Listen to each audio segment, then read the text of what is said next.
டேய், உன் தம்பி இப்ப இங்க வரணும். அவனுக்கு உடனே போனை போட்டு இங்க வர சொல்லு. நான் இங்கதான் இருப்பேன். இந்த வீட்டுல எவனாவது ஆம்பளன்னு இருந்தா என் தங்கச்சியை இப்ப வீட்டை விட்டு வரட்டுங்க பாப்போம். ஏய், நீ என்ன எதுக்கு எடுத்தாலும் ஆம்பளையான்னு கேட்டுட்டு இருக்க? ஆம்பளைங்கிறது எப்போ 2 ரவுடி பசங்களை கூடவே வச்சுக்கிட்டு ரவுடித்தனம் பண்ணிக்கிட்டு ஊரை சுத்துறது இல்ல. அதுதான் ஆம்பளைத்தனம்னா அப்படி ஒரு அடையாளம் எங்களுக்கு தேவையில்லை. மெக்கானிக் ஷாப்ல வேலை பார்த்துட்டு இருந்த என் தம்பிய நீ கார் ஏத்தி கொலை பண்ண பார்த்திருக்க. அந்த கோவத்துல அவன் வந்து சத்யாவை வீட்டை விட்டு வெளியில போன்னு விரட்டினான். நீ செஞ்சதும் தப்பு, அவன் செஞ்சதும் தப்பு. நாங்க இந்த விஷயத்தை பொறுத்த வரைக்கும் யாருக்கும் சப்போர்ட் பண்ணல. ஆனா நீ ஆபீஸ்க்கே வந்து பிரச்சனை பண்ணி என்ன அவமானப்படுத்தின. நீயும் உன் தங்கச்சியுமா சேர்ந்து ஹவுஸ் ஓனரை மிரட்டி எங்களை வீட்டை காலி பண்ண வைக்கிறதுக்கு ஏற்பாடு பண்ணிட்டீங்கல்ல? சரி, நீங்க நினைச்ச மாதிரி எங்களை தான் நடுத்தெருவில் நிக்க வைக்க போறீங்கல்ல? இப்பவாது எங்களை விட்டுட்டு போன்னு சொன்னா நான் உங்களை பழி வாங்காம போக மாட்டேன். புது வீட்டுக்கு நானும் வருவேன். அந்த வீடு எனக்கு ஏத்த மாதிரி வசதியா இருக்கணும்னு சொல்லி தற்கொலை பண்ணிக்கிற மாதிரி ஒரு வீடியோவை எடுத்து இது என்னோட மரண வாக்கு மூலம் இதை நான் போலீஸ்க்கு அனுப்பிட்டு மொத்த குடும்பத்தையும் தூக்கி உள்ள வைக்கிற மாதிரி பண்ணிடுவேன்னு மிரட்டினா என்ன அர்த்தம்?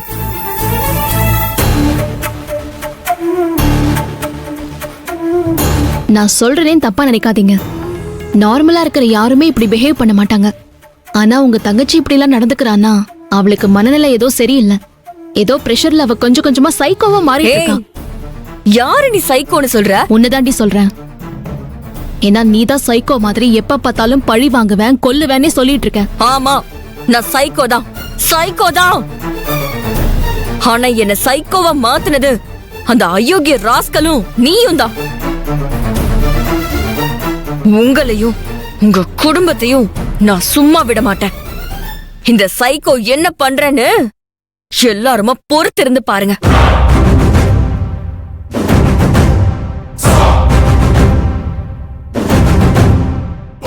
ஆதிரை, நீ பாத்துக்கிட்டே இரு. இந்த சைக்கோ சொன்னதை செய்வேன். எல்லாரையும் நான் சும்மா விட மாட்டேன். பாப்பா, இவ சொல்றதெல்லாம் நீ பெருசா எடுத்துக்கிட்டு கோவப்படாத.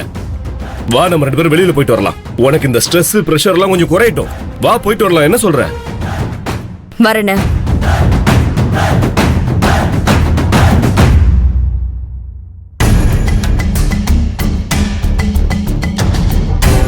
வண்டி ஏறா. சரிங்கண்ணா. வா பாப்பா.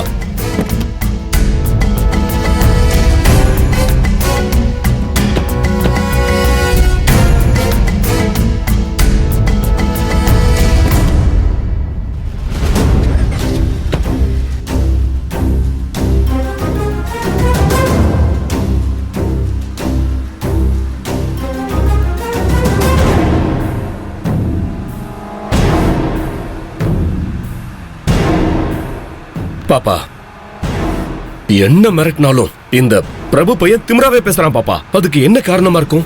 அவனோட அந்த திமிருக்கு காரணம் அவனோட பொண்டாட்டி ஆதிரை தான். அவ குடுக்கிற தைரியத்துலதான் அவன் நம்மளையே எதிர்த்து பேசிட்டு இருக்கான். ஆமா பாப்பா, ஒரு வாரத்துல வீட்டை காலி பண்ணியாகணும்னு ஹவுஸ் ஓனரை விட்டு விரட்ட சொல்லிருக்கோம்.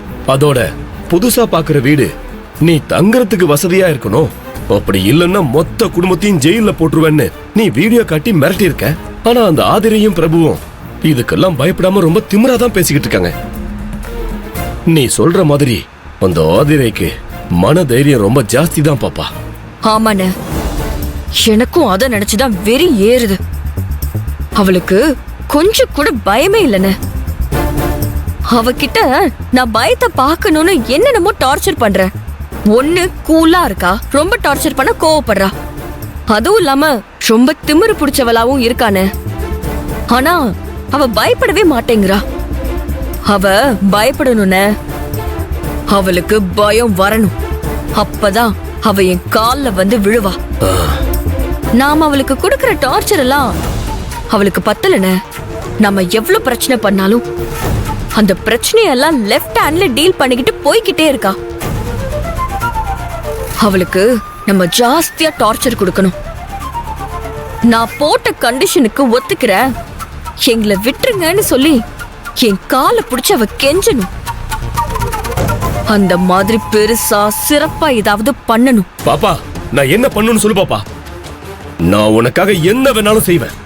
சொல்றேனே, பக்காவா பிளான் பண்ணி சொல்றேன். இதுக்கப்புறம் நாம அடிக்கிற அடியில அவளும் அவளோட குடும்பமும் எத்தனை ஜென்மம் எடுத்தாலும் எழுந்திருக்கவே கூடாது. அப்படி அடிக்கணும்.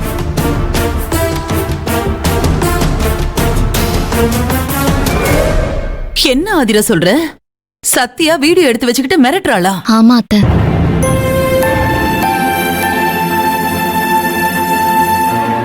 அந்த வீடியோல அப்படி என்னதான் எடுத்து வச்சிருக்கா? இந்த வீட்ல எல்லாருமே அவளை டார்ச்சர் பண்றோமா, அவளால இங்க வாழவே முடியலையா, அதனால செத்து போக போறேன்னு ஒரு சூசைட் ஸ்டேட்மெண்ட் மாதிரி அந்த வீடியோவை ரெக்கார்ட் பண்ணி வச்சிருக்கான். ஐயோ, என்ன ஆதிரா இது கொடுமையா இருக்கு. அவ எதுக்காக இந்த மாதிரி எல்லாம் பண்ணிட்டு இருக்கா? நீ என்ன இப்படி கேக்குற மேகல? அவதான் நானும் வாழ மாட்டேன், உங்க எல்லாரையும் வாழ விட மாட்டேன்னு மிரட்டிக்கிட்டு இருக்காள. அதுக்காக தான் இந்த மாதிரி வேலையெல்லாம் பாத்துக்கிட்டு இருக்கா. இப்படி எல்லாம் பண்ணா நாம பயந்துருவோம்ல, அதுக்காக தான் இப்படி எல்லாம் பண்ணிட்டு இருக்கா. இல்லத்த, அப்படி நினைச்சு நாம அலட்சியமா இருந்துடக்கூடாது. ஆதிர, இத அப்படியே சாதாரணமா விடுறது எனக்கு ஒண்ணும் சரியா படல. நீ ஏற்கனவே போலீஸ், கோர்ட்டு, ஜெயிலுன்னு நிறையவே கஷ்டப்பட்டுட்ட. இப்ப மறுபடியும் தேவையில்லாம எதுலயும் மாட்டிக்கிட்டு கஷ்டப்பட்டுற கூடாது. ஆதிர, எனக்கு ஒண்ணு தோணுது. என்ன சித்தி? இந்த சத்யா இப்படி வீடியோ எடுத்து வச்சுக்கிட்டு மிரட்டிட்டு இருக்கான்னு போலீஸ்ல அவ மேல ஒரு கம்ப்ளைண்ட் கொடுத்து வச்சுட்டா என்ன? ஆமா பிரபு, மேகலை சொன்னது மாதிரியே செஞ்சிடலாமா? ஆமா அண்ணி, அவங்கள பார்த்தாலே எனக்கு பயமா இருக்கு. அவங்க எதுலயாவது நம்மள மாட்டி விடுறதுக்கு முன்னாடி நாம அவங்கள மாட்டி விட்டுருவோம் அண்ணி. நீ எதுக்கு அவளை பார்த்து பயப்படுற? நீ தைரியமா இரு, சரியா? நம்ம எல்லாரும் பயப்படணும்னு தான் சத்யா இப்படி ஒரு வீடியோ எடுத்து வச்சுக்கிட்டு நம்மள மிரட்டிக்கிட்டு இருக்கா. நம்ம இப்ப போலீஸ் ஸ்டேஷன் போய் அவன் மேல கம்ப்ளைண்ட் கொடுத்தா அவன் நினைச்ச மாதிரியே நம்ம பயந்துட்டு தான் அர்த்தமாயிடும். நம்ம கண்டுக்காம நம்ம வேலையை பார்த்துட்டு இருப்போம்.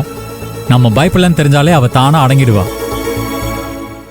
இல்ல பிரபு, சத்யாவோட அண்ணன் உங்ககிட்ட ஆபீஸ்க்கு வந்து சண்டை போட்டப்போ வேல்விழியும் அவ அப்பாவும் இருந்தாங்க தானே? அவங்க 2 பேரும் என்கிட்ட என்ன சொன்னாங்கன்னா, சத்யாவோட அண்ணன் ஒரு சுயேட்சை கவுன்சிலர், அதனால அவங்க ஏரியாவுல இருக்கிற ஒரு பெரிய அரசியல்வாதி யாரையாவது வச்சு இந்த பிரச்சனைய பஞ்சாயத்து பண்ணி முடிக்க சொல்றேன்னு உங்க சித்தப்பா சொன்னாரு. நீ என்ன சொல்ற பிரபு? உங்க சித்தப்பா சொல்ற மாதிரி வெளியில வச்சு பஞ்சாயத்து பண்ணி பார்க்கலாமா? இல்ல, இந்த ஐடியாவை சித்தப்பு சொல்லியிருக்காரு. அவர் இவ்வளவு நல்லவர்லாம் கிடையாது. நாங்க ஒரு பிரச்சனையில மாட்டிக்கிட்டு அதை நினைச்சு சந்தோஷப்படுறவராச்சு. அவர் கொடுத்த இந்த ஐடியா நல்ல ஐடியாவா இருக்குமா? உன் சித்தப்பா ஒன்னும் நான் நல்லவர்னு சொல்லல. ஆனா இந்த சத்யா விஷயத்துல நம்ம ஏதாவது ஒண்ணு பண்ணி தானே ஆகணும்.